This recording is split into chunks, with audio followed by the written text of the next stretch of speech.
रात गहरी होने के बाद ससुर जी ने मेरे कमरे का दरवाजा खटखटाया और मुझसे बोले, बहू, मैं बाथरूम में गिर गया था और मेरी कमर में बहुत दर्द हो रहा है। अगर तुम थोड़ी मालिश कर देती तो शायद मुझे थोड़ा आराम मिल जाता।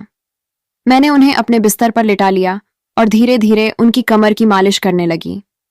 पर इसके बाद जो हुआ उसकी आप कल्पना भी नहीं कर सकते, क्योंकि इसके बाद मेरी पूरी जिंदगी बिखर गई थी। हेलो दोस्तों, आज की इस अनोखी कहानी में आप सभी का स्वागत है। मेरी शादी के 5 महीने बाद ही मेरे पति का देहांत हो गया था और मेरी जिंदगी में ग्रहण लग गया था। मेरे पिताजी ने बड़ी मुश्किल से मेरी शादी करवाई थी, लेकिन 5 महीने के अंदर ही मैं फिर से अपने मायके वापस आ गई थी। मेरे मायके में मेरी माँ नहीं थी। जब मैं 10 साल की थी तभी मेरी माँ का देहांत हो गया था। इसलिए मुझे बहुत डर लगता था कि अगर पिताजी मुझसे कुछ कहेंगे तो मैं किसके आंचल में अपना मुंह छुपाऊंगी। माँ की मौत के बाद पिताजी ने दूसरी शादी कर ली थी और मेरी सौतेली माँ मुझसे बहुत नफरत करती थी। इसलिए मुझे और भी ज्यादा डर लग रहा था। मेरी सौतेली माँ अक्सर मुझे ताने देती थी कि पहले अपनी माँ को खा गई और फिर अपने पति को भी खा गई। अब यहाँ क्या लेने आई है? क्या हमें भी बर्बाद करके छोड़ेगी? ये सब ताने मुझसे बर्दाश्त नहीं होते थे, पर मैं और कर भी क्या सकती थी। मेरी जिंदगी ऐसे ही गुजर रही थी। फिर अचानक एक दिन मेरे ससुर जी हमारे घर आए और उन्होंने मेरे पिताजी से कहा कि वह मुझे फिर से अपने घर ले जाना चाहते हैं। मेरी सौतेली माँ ने तुरंत ही हाँ कर दिया, लेकिन मेरे पिताजी ने कहा, अब आपका बेटा इस दुनिया में नहीं है, तो आप मेरी बेटी को क्यों ले जाना चाहते हैं? इस पर मेरी सौतेली माँ ने मेरे पिताजी से बहस करना शुरू कर दी और कहा, इसमें इतना सोचने की क्या बात है? वह अगर कह रहे हैं कि वह प्रिया को ले जाना चाहते हैं तो उन्हें ले जाने दीजिए ना।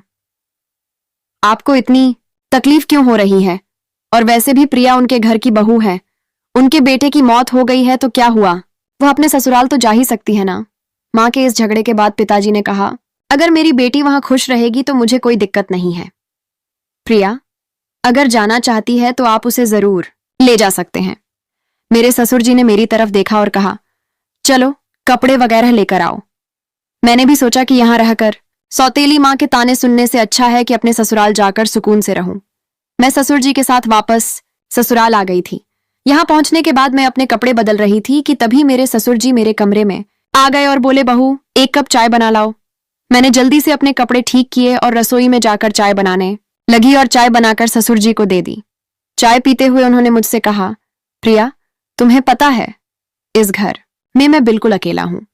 मेरा बेटा मेरी इकलौती संतान थी और तुम्हारी सास भी गुजर गई है।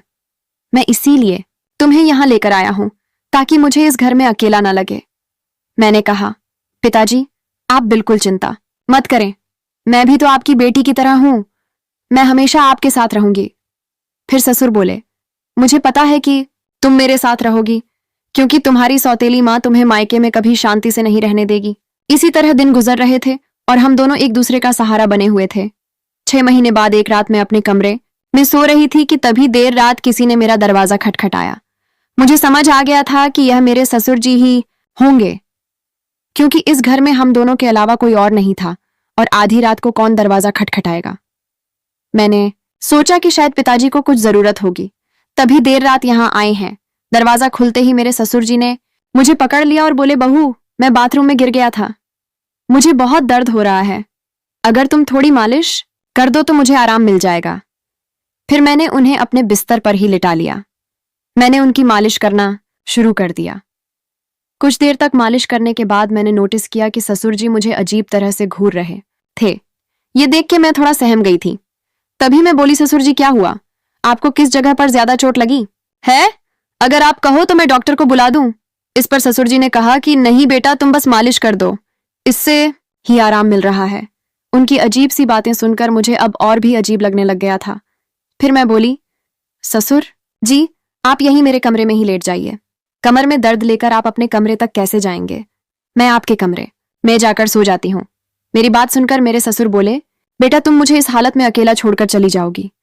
अगर रात को मुझे बाथरूम जाना पड़ा या अगर मुझे किसी और चीज की जरूरत पड़ी तो मैं क्या करूंगा?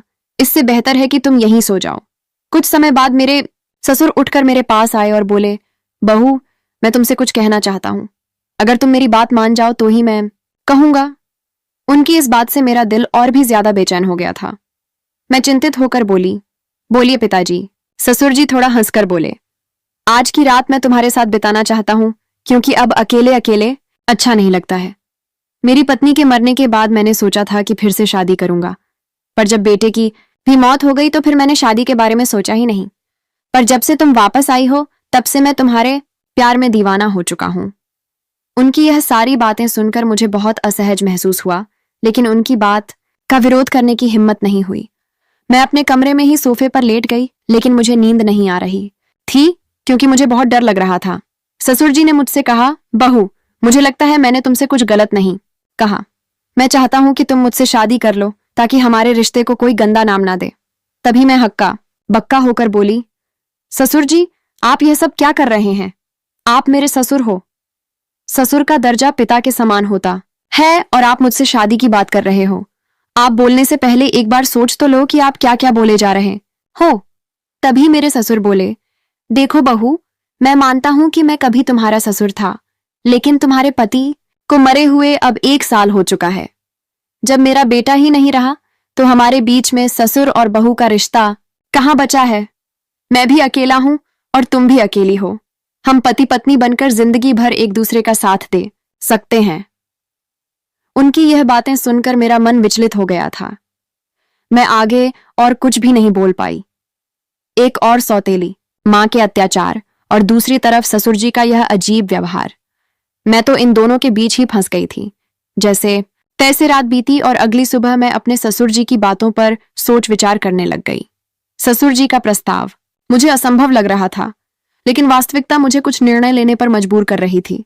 फिर मुझे ख्याल आया कि मैं अपने पिताजी से जाकर बात करती हूँ, लेकिन यह सब बातें अपने खुद के पापा से करने की हिम्मत मुझ में नहीं हुई, क्योंकि मुझे पता था कि पिताजी से बात करने के बाद मेरी जिंदगी में और भी नई समस्याएं आ सकती हैं। इसलिए मैं उनके पास नहीं गई। एक दिन ऐसे ही शाम को फिर से मेरे ससुर जी ने मुझसे कहा, बहू, मैंने तुमसे कुछ गलत नहीं चाहा। मैं बस इतना चाहता हूं कि तुम हम दोनों के सूने जीवन में खुशियां भर दो। मैं अकेले नहीं रह सकता और तुम भी कब तक अकेले रहोगी? तुम्हें भी तो पति की जरूरत सताती होगी। ससुर जी के मुंह से फिर से यह सब बातें सुनकर मैं तो अंदर से कांपने लगी थी और आगे कुछ बोल ही नहीं पाई। समय धीरे धीरे बीतता चला जा रहा था और ऐसे ही धीरे धीरे मेरे और ससुर जी के बीच एक अजीब सा संबंध बनता चला जा रहा था। पति की मौत के बाद मैंने सोचा था कि अब मैं इस दुनिया में बिल्कुल अकेली हो गई हूं, लेकिन मेरे ससुर जी ने मेरे प्रति जो भावनाएं जाहिर की थीं, उन्होंने मेरे जीवन को एक नई दिशा में मोड़ दिया। उनके शब्दों ने मुझे भीतर तक झकझोर कर रख दिया था। जब भी मैं सोने जाती थी तो उनकी कही हुई बातें मुझे परेशान करती थीं। वह कहते थे कि मेरे साथ रहने से उन्हें अपने अकेलेपन का एहसास नहीं होता और वह चाहते थे कि हम दोनों एक नई जिंदगी की शुरुआत करें। उस रात की बातचीत के बाद मैंने खुद को बहुत असमंजस में पाया। मेरे मन में कई सवाल उठ रहे थे कि क्या यह करना सही होगा? क्या यह समाज के नियमों के खिलाफ नहीं जाएगा? लोग क्या कहेंगे कि पति के मरने के बाद अपने ही ससुर से शादी कर ली? लेकिन कहीं ना कहीं मेरे दिल में यह बात